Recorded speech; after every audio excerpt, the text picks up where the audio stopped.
ოკუპირებული აფხაზეთის ეგრეთ წოდებული პრეზიდენტის ადმინისტრაციის პრესმდივანი თეოლინა აგრბა შვებულებაში გავიდა და ის რუსეთის ფედერაციის მოქალაქე სერგეი კლიასუნმა შეცვალა. ამის შესახებ თეოლინა აშბამ თავად განაცხადა. წერს ტელეგრამ არხი რესპუბლიკა აფხაზკი პორტალზე დაყრდნობით. მართალია სერგეი კლიასუნმა აღნიშნული ინფორმაცია მოგვიანებით უარყო, მაგრამ ფაქტია, რომ მსგავსი შემთხვევები აფხაზეთის ეგრეთ წოდებული პოლიტიკური წრეებისთვის უცხო არ არის.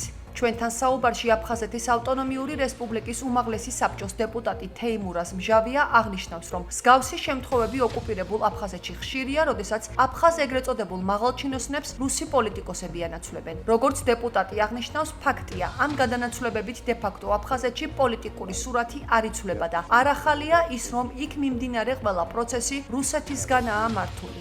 ასეთ ცვლილებებს მუდმივად ჰქონდა ადგილი აფხაზეთში და ახლა შეცვლის თუ არა, თუმცა ეს მნიშვნელოვანი, ასე ვთქვათ, ადგილია პრესმდივანი პრეზიდენტის, ალბათ რაღაც გარკვეული დავალებებით არის შემოსული, თუ კი მოვიდა ის პიროვნება, ამას არსებითი მნიშვნელობა არ აქვს.